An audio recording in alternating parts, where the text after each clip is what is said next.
We could sing that with her all day. With Lou, with her. We should send him a little message, or maybe he can feel it anyway. Let's send Lou a little appreciation. Like, Lou Doty, in case you don't know, was a member of this congregation for a long time and created a lot of music here, and brings forward a lot of warmth and love in people's hearts. So I hope you can feel it tingling through you. Well, I surprised myself this morning by leaving out a section of the service, so the sermon is faster and quicker than I was expecting it to arrive, but here it is. And I figured out a way to add it on the end, what I left out, so no worries. So it's Rosh Hashanah. And there's so many incredibly beautiful things about the fact that it's Rosh Hashanah. And one of them is that this congregation has been invited into a journey also, not just with Anton, but with AGNT, which is the Association for Global New Thought, which was started by Reverend Dr. Michael Beckwith from Agape. And it is an association of centers that come together because they know that we believe all the same things in New Thought. And that they didn't feel anymore like there was any sense of separating us. Anton does the same thing, and they both have distinctly different personalities. And the joy of AGNT is that it's where we get our season for nonviolence from. And we love that. And we practice that every spring for 64 days between the memorial of the death of Gandhi and the memorial of the death of Martin Luther King. They have just given us another gift, which is a season for interfaith and intercultural celebration, which is September through December. So all of the holidays and all of the cultural gifts of this season are incorporated in one big basket, and we can all abundantly enjoy the unfolding of fall and into winter and the coming of the light and all of the festivals of light. We can enjoy them together. There doesn't have to be a separation. This is my holiday and your holiday. This is our time of interfaith and intercultural celebration. Now, I also was informed twice this week, and thankfully one more time again this morning, thank you, Melissa, and thank you, Marlene, that this is the month, September 15th to October 15th is, say the words exactly, Hispanic Heritage Month. So that will also flow into this very same interfaith, intercultural celebration. So just let yourself feel the expansion of here we are in this small town in New Jersey, and now we just plugged into the whole entire world, certainly our country, but we know that we're plugged in all the way across the globe. So just notice how much more space that gives you inside. It's not just this life we're talking about. It's not just CCL. It's not just New Jersey. It's just everything. And what this time appears to be about in our culture is accepting everything as it is and allowing each thing to be permeated and permeated and permeated where it is with love. Let the love go into the roots and let that, that which is a call to love burst forward in its new blossoming by the love and acceptance of each one of you and your beautiful hearts. Who would have known that that was all you had to do today? A friend of mine and I used to joke when we would be on spiritual retreats. We're like, well, what did you do today? What did you do today? Well, today I'm advancing the consciousness of the human race. What are you up to? So don't forget, this is no small task to love when we don't want to love when it's hard to love when love is the last thing you can even imagine thinking. You still at least have the intention to call it back. And then you find someone with a kind and strong intention. You will find someone who will give you a lifeline, right? We all know that. How many times have we kind of hung out in it quietly in isolation because we were still attached to it before we let someone come in and remind us that we're bigger, right?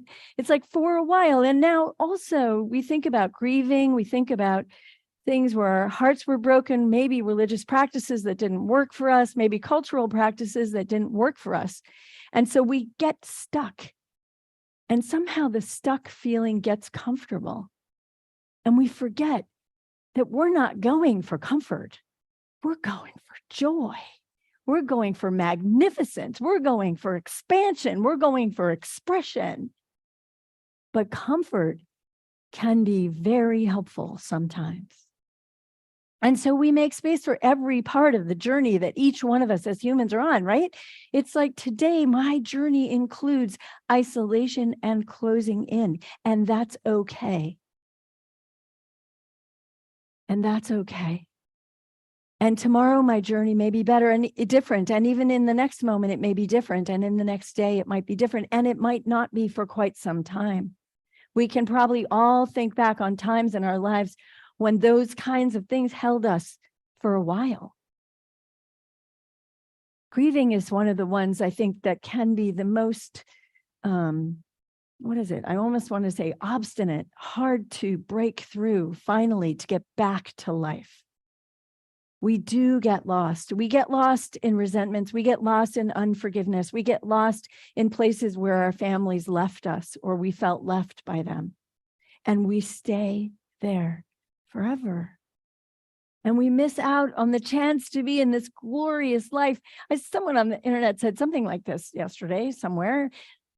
Just think, we could be eating strawberries in a field of flowers, and instead we have credit reports and financial loans to pay back. And I thought, yeah, that is kind of true, right? We could be doing with this life very different things. Pay attention to what we're choosing. What are we choosing? So with Rosh Hashanah, I was really touched. So a season committed to global peace building through interfaith and intercultural understanding. So very first, for any one of you who celebrate with the Jewish traditions as your main traditions, we wish you a Shana Tova, Happy New Year. So Happy New Year, Happy New Year, Happy New Year, Shana Tova, or La Shana Tova, depending on who you ask. So it's a 2-day Jewish New Year holiday, and it's significant. And there are some lessons. What a surprise. Some spiritual lessons to carry us through. And so I just wanted to touch on these because it strikes me. Well, I actually wanted to go back to something funny that I was sharing with Reverend Paul. I went to the internet just to look something up this morning, and New Thought popped up. And these were the two definitions that I just thought I really wanted to share with you, even though one might scare you a little bit. Be cool with that, all right?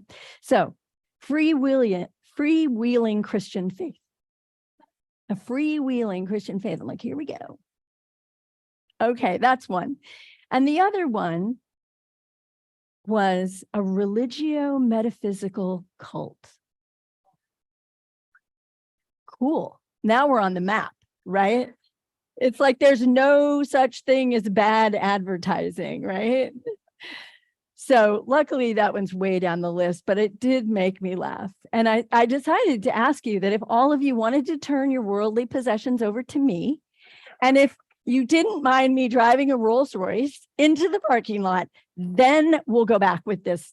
Until then, I think we're good. All right. Are we good? Okay. All right. So my Prius is not going to qualify anytime soon. All right. So there are some things that I just wanted to bring forward about this holiday, because one of the things that I really admire about the Jewish faith is that it's very grounded in this life, which I think is one of the things I most admire about religious science. It's very grounded. You know, in Christianity, I think I spent my whole childhood just trying not to be a bad person, right? I was born a sinner.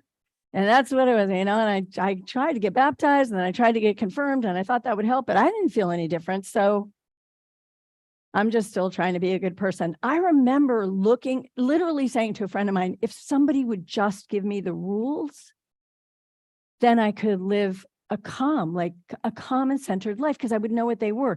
The 10 Commandments are not a particularly good set of rules to live in this culture. I mean, yeah, you should probably not kill your neighbor, or steal someone's wife or husband. And, those are probably good things not to do, but they're not like, how do I get through the day and how do I live, right? And then there's the 7 deadly sins, which, geez, bring it on, and then there's God in the sky and, if you do those things, it was a lot just to cope with that, right? Christians have a lot to deal with. I don't know if Jewish people have the same problem, but Christians, you're like carrying this load on your back. That's like, I'm a sinner. Couldn't wait to get rid of that. That's why I'm here. So hopefully some of you have that same story. Now, so one of the things I love about the Jewish tradition is how based it is in the here and now, and how the teachings teach the next generation how to do it so that you do it right, you do it well, and you have community that holds you up. So just let me flow these by you, and then we'll have another conversation. So this time of year is for reflection and self-improvement. What was I up to? Maybe that didn't go so well. Maybe I should try that again, right? Reflection, like really take the time to wonder and consider, right? Now, you'll recognize this from where we are, setting intentions and goals. This is kind of an important thing to do. Let's decide where we're going. In religious science, this is one of the funnest things we do, is set a vision, and then who do I need to be to have that? And you just keep being that. And so you have a definition of who you want to be in the world, because you've got this vision that says, I want to be that. Nobody else gave it to you. It was yours. You got to set it. You have a direct rapport with the powers that be. They're inside you, and you can go. So setting intentions and goals. It does involve repentance. Some of us have some to do and making amends. So we all know that there are moments that we just completely fail, right? Is there anybody in the room who doesn't completely fail? Are you? Come here, stand here. I love it. We all completely fail. And we completely fail in some ways. It's so hard to actually get back up, right?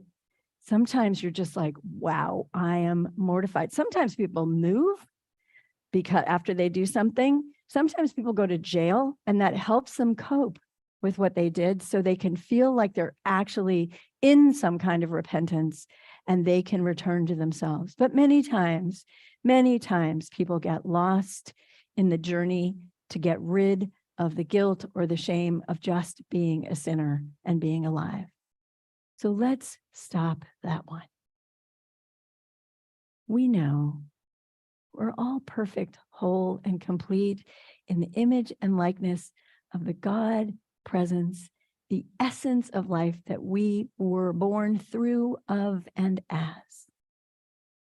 If you imagine the universe of love, if you would do this with me, just imagine, you close your eyes or leave them open, you got a nice big room here. Imagine yourself surrounded by a field of love, and all you see is yes, yes, yes, yes. You are perfect. You are whole. You are loved, because that's what it is. That's what it can give you. Now, our humanness, our ancestry, our who knows why all this comes to being, is that we are also landed on this planet, and we carry cultural conditioning, and we carry family history, and we carry genetic history. And so all of that starts the nature and the nurture process of conditioning us away from the truth of who we are. And so we misbehave. And so we do things that break our hearts and break other people's hearts. And so we have that. That's one thing. The other thing we have is a nervous system that tells us when something's off and we should be afraid and to attack. It doesn't actually work so well for us anymore. And it does actually operate all the time still. So when you feel that tension rise in your body, what we're in immediate choice to do is, what am I going to do? Am I going to tell myself, that I'm a bad person and here I go again and I'm just going to have to yell and scream and make a big mess of things just like I always do? Or are we going to say, breathe, breathe, breathe, breathe, breathe, because that is the only antidote to this system in your body that's trying to tell you that you're bad and wrong and you should be afraid. And the only person that's going to survive is you. That's all that system does. It doesn't care about anybody else. But we also have this other system. And how do we get there? How do we get there? We get there through forgiveness. We get there through loving. We get there through opening our hearts. We get there through affirmations. We get there through love, right? Forgiveness and reconciliation is part of Rosh Hashanah. It's not only being willing to say, hey, my bad, I did that thing. I was really out of line. It's the other part. Ready, everybody? Thank you. And I receive your apology. And I let it go. So let's just take a moment. Let anyone who just showed up in your field, or any story or any picture that just showed up in your field, because you know it did. It's the beauty of all of us. It happened to me too, right? Okay. Let us imagine the person, place, or thing in front of us. And let us say, I'm sorry. And let us receive, I'm sorry. And as much as you can, for this moment, lay it down. Now, what I love about this is it says forgiveness and making amends and reconciliation. So once you say, I'm sorry, there may be something else that needs to be done. There may be an amend you need to make. There may be a new way of looking at life. There may be a way that you need to treat yourself differently so that you won't go into the things that you go into, or you won't believe the things that you believe. Because truthfully, the secret is once we have laid it down, we have the whole universe again conspiring with us. Once we close the tiniest bit, we close the whole faucet. The faucet is at our disposal. We are at choice. Do you know that? Every moment you're at choice. If that faucet to the universe is closed, it's because we have closed it. Somewhere inside us, fear or pain or doubt or worry have shown up to close the faucet, to close this field of love and turn us into those, I would call them splitters, right? Let's call them splitters. Those of us, and when we do, splitting the field into good and bad and right and wrong. And you and me, instead of we, us are one. This is the power of your life. If you imagine that every time you need to make a decision, or every time you need to go somewhere, anytime you need anything, what happens? You turn within and you open that field. You choose love. You say, love has this. Love has this. God, grace, holiness, Allah, Buddha, whoever it is. This field has this. I wonder what will happen. I wonder what could happen. I wonder what I want. I wonder what is wanted. Now we're in a field where all is balanced. The fact that our quantum physicists have been able to tell us, yes, this field moves in a pattern that is for good. So if you are part of that pattern, which you are, if you place yourself in the center, centered, maybe not as the center of the universe, rethink that, but as centered in this universal field, if you place yourself there, what capacity is missing? Nothing.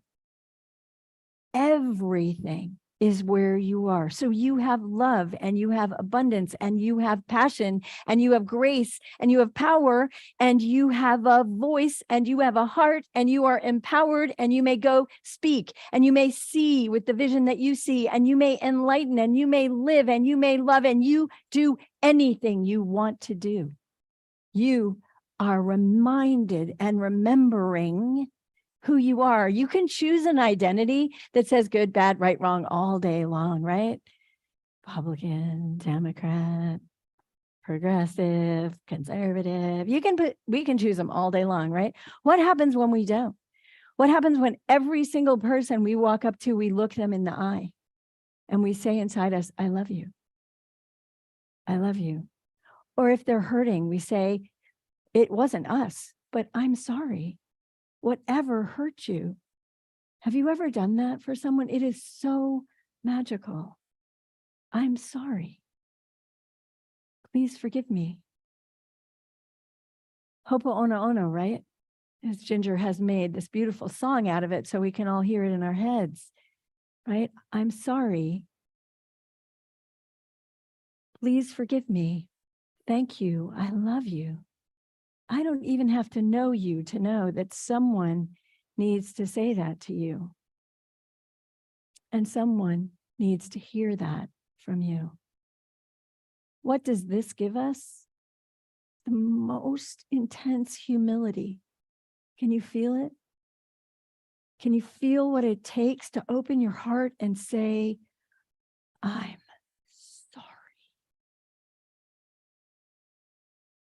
And if you didn't do it to the person in front of you, know you're doing it for all the other things you got away with that no one knew were you, that you did, or that people forgave you without you even asking. That happens all the time. I bet a whole bunch of you do that. Do you have people that do things to you, like cut you off or get in line in front of you or get a little pushy or whatever, and you just let it go? Raise your hand. I'd love to know, because I think all of you do that. That's what I mean.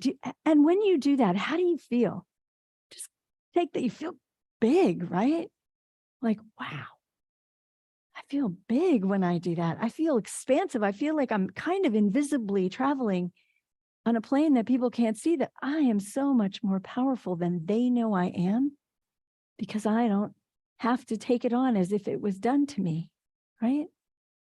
So listen to how powerful these things of Rosh Hashanah, this holiday that we're calling the New Year, these are all coming into our life because we've opened ourselves up interfaith and interculturally to receive what is this community up to this weekend and what have they been doing?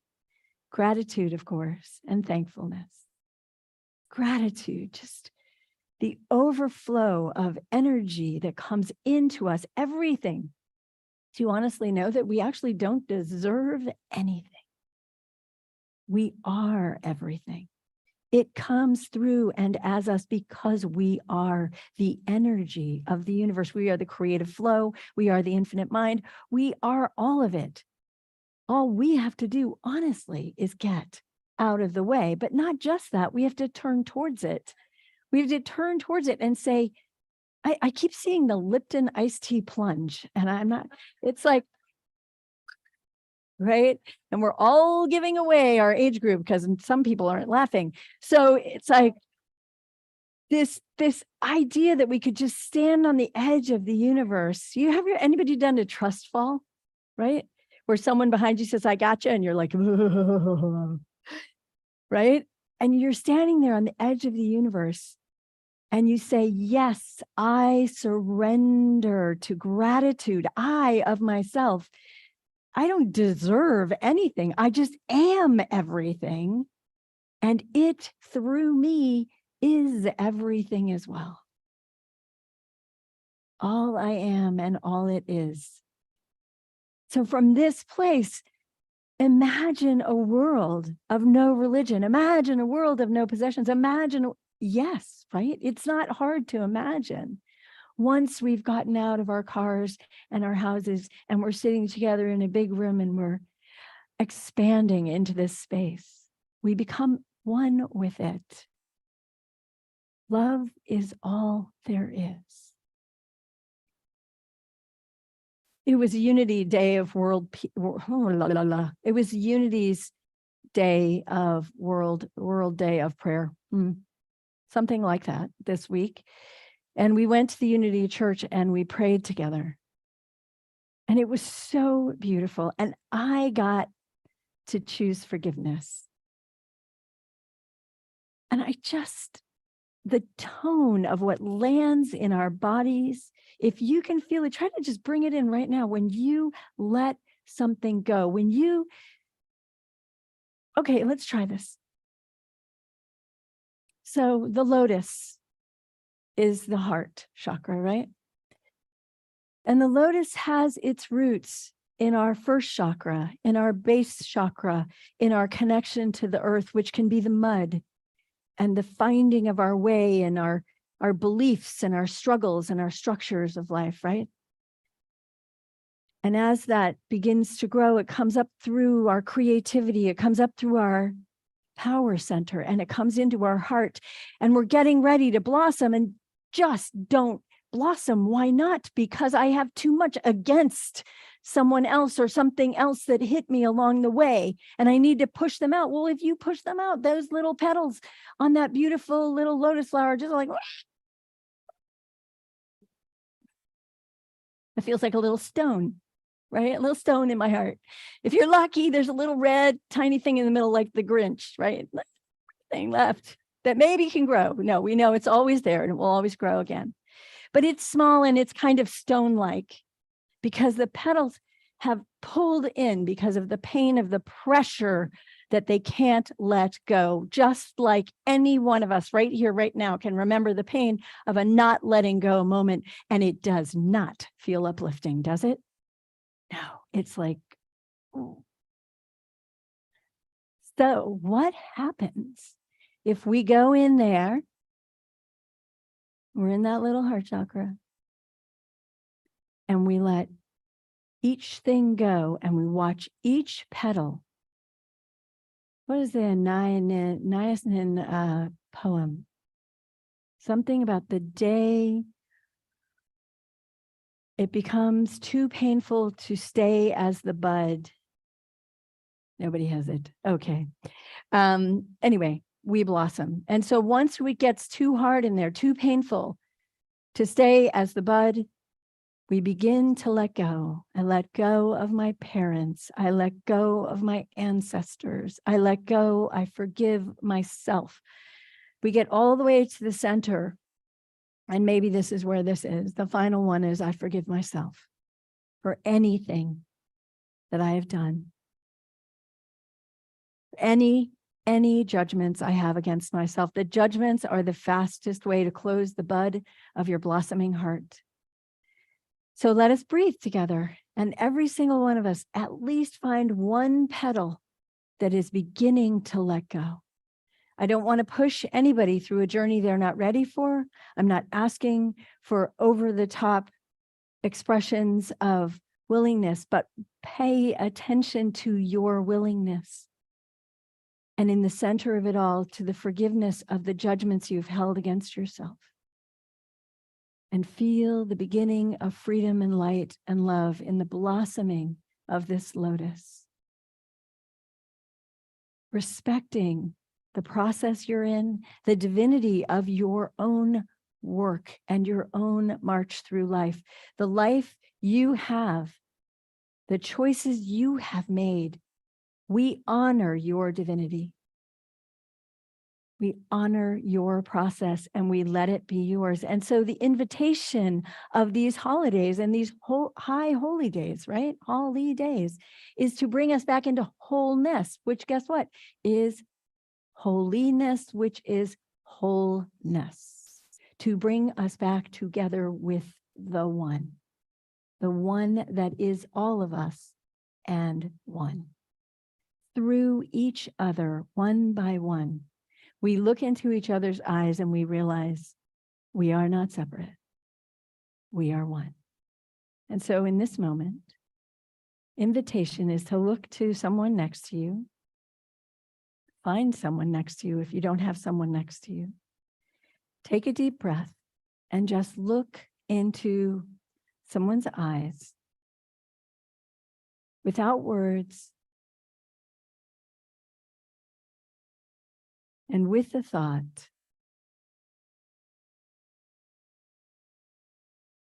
we are one. I love you. God bless you.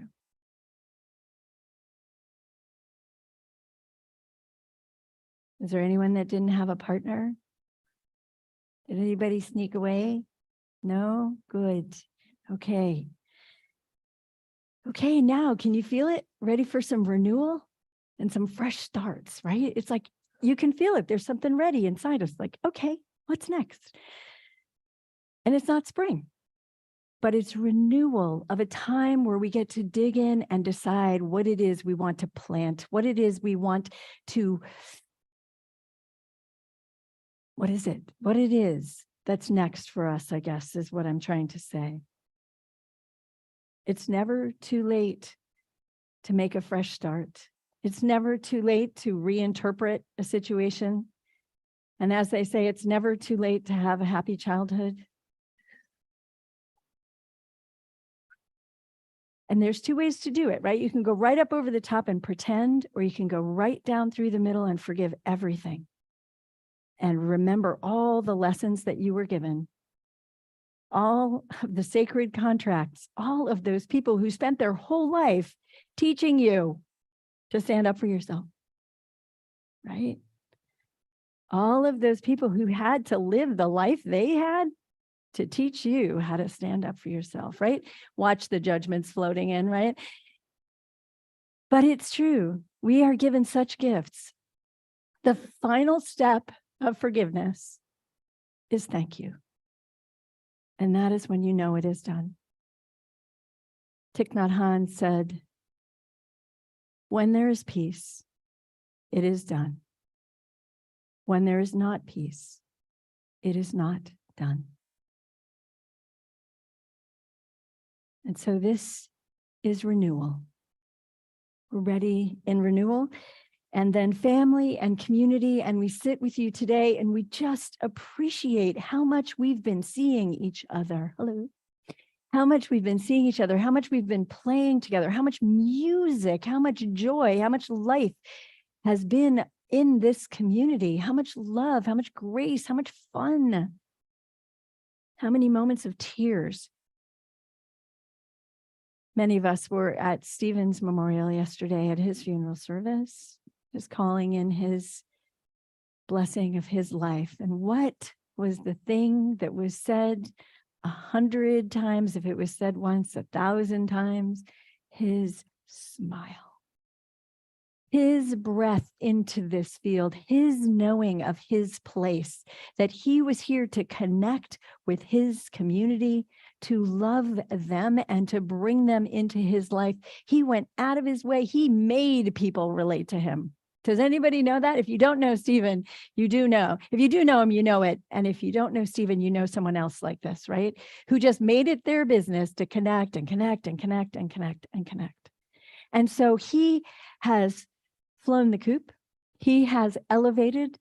And what I love about the Jewish tradition, which I'm just getting so much juice from Judaism, which is so fun this week, right, is that the last thing we do for someone who has passed is to raise them up with our thoughts, see them as lifting in their transition. This is the moment where this is what can we do? What can we do when someone passes? We can lift them up.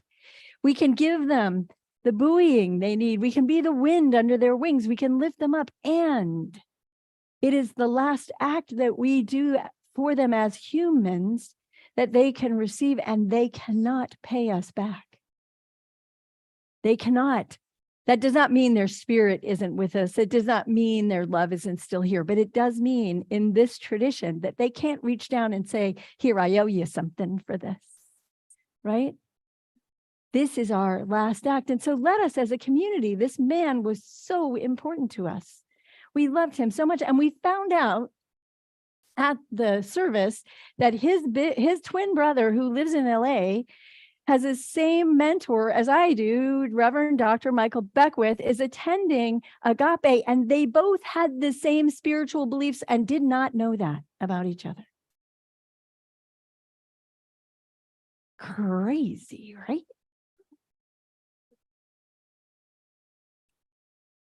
So let us take a moment to lift Stephen. Let us do this final act, even if you already did it with us graveside. And Paul did us the honor of being one of the pallbearers. Pallbearer. That's Reverend Pallbearer to you. Okay, Stephen's making us laugh while we do this, right? So we lift him up and we become the wind under his wings, and we just lift him, Stephen. And we are so grateful with our gratitude, with our fullness, with our hearts. We know that we are one and we are not separate. And we know how much love you brought to each and every one of us. The twinkle in your eye, the smile on your lips that spoke to the love in your heart. Thank you. Thank you, Stephen, for being here with us. Always. And then grappling with the concept of time. What will we do with our days? What will we give our life to? What will we live into? The concept that starting over starts now. And that you can choose and choose and choose and choose and choose again in this moment. Where do I put my attention? Where do I put my time? And what fruits do I want to see come to me from this? So this is the value and the beauty of intercultural and interfaith intermingling.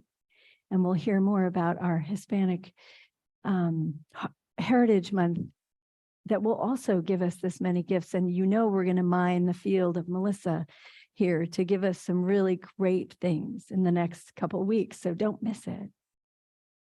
Right here and now, think of something that you would like to start over. And I'm going to ask my husband, Wayne, to come and stand with me. And he wrote a poem, which some of you have seen, which I didn't see right away in the last few days on this topic.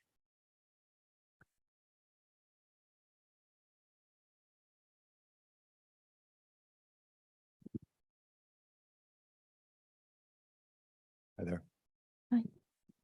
So this is rather impromptu, and I want to say that on my better mornings, I get up and do a little morning meditation, and sometimes I get inspired to write on those mornings. And little did I know that this poem would end up being supportive of this talk until just now. But here it is. Fun to be married to me, huh? I'm starting over, and it's not too late to create a new life, and not by going to Bali, as much as that would be lovely, or yet another retreat or workshop or transformational experience, as much as I might enjoy those, but right here, in this very moment, in this very situation, in this very place, in this very relationship, by making conscious choices to stop and drop the sad, tired old stories, the shame of imagining myself as not enough, reclaiming my birthright to joy, reconnecting with my essence in the field of loving, which has never left me, which has been right here with me all along, only I have left it.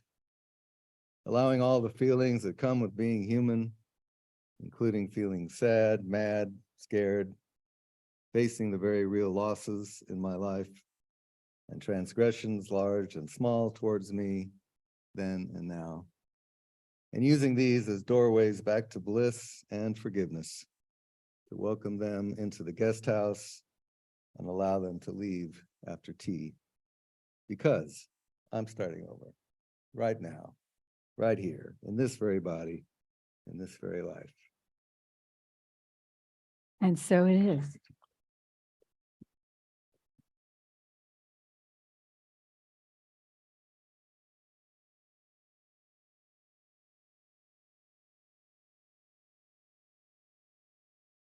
And so we just take this moment, all of us together, this nice collective breath.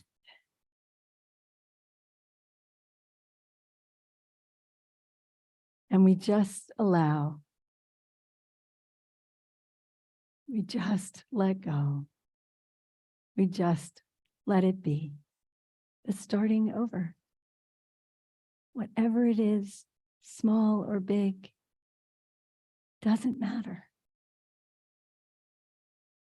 Starting over, remembering that there's no original sinner in you, that the original you, the essence you, the wholeness of you, the holiness of you is always love. And all the capacities and all of the abilities and all of that which comes through that source is yours as soon as you embrace. As soon as we embrace, expand, and breathe and love, it is ours. And so we do that together now in a collective breath.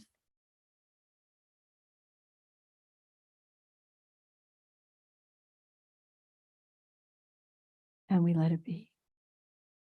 In the joy and the blessing of knowing the true identity of who you are, the grace, the love, the compassion, the kindness, the care, the power, the passion, the courage, the love, the delight, the beauty, the presence. That is you. That is us. That is all. We turn within and we bow to ourselves, knowing that we are bowing to all of humanity within us, all of the kingdoms, all of the galaxies, all of the love. With the greatest gratitude of the remembering of this identity of the wholeness of who we are, we simply let it be. And so it is.